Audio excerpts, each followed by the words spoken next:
آج بلاول زرداری صاحب نے جو پریس کانفرنس کی ہے اور میں کہنا چاہتا ہوں بڑا افسوسناک بات ہے.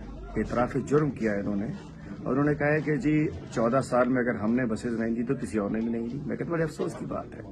گرین لائن جو پچھلے ہفتے آئی ہے، شکریہ کپتان کراچی والے کہہ رہے ہیں، اس کے پریشر میں آ کے جھوٹ بولا گیا. میں کہنا چاہتا ہوں اورنج لائن کہاں ہے آپ کی؟ گرین لائن تو 21 کلومیٹر کی ہے، اورنج لائن تو صرف 3.9 کلومیٹر کی ہے. ابھی تک کچھ نہیں ہے. ریڈ لائن کہاں ہے؟ یلو لائن کہاں ہے؟ بلو لائن کہاں ہے؟ 14 سال میں ایک بس نہیں تھی. دوسرا، آج آپ نے کہا کہ ہم ہیلتھ کارڈ کو رد کرتے ہیں. بڑے افسوس کی بات ہے. سندھ دشمنی ہے یہ کہ آپ لوگ بیچارے جنہیں کتے کی ویکسین نہ ملے، جنہیں ایڈس کی دوائی نہ ملے، جنہیں دوائیاں نہ ملے، اگر ان کو 10 لاکھ کا کارڈ جیب میں تو آپ کہتے ہیں ہم اس کو رد کرتے ہیں. یہ بھی سندھ دشمنی، ٹرانسپورٹ نہ دینا سندھ دشمنی. اور میں کہنا چاہتا ہوں کہ آپ نے آج کہا ہے کہ جی کالا قانون کہنے والوں کا منہ کالا.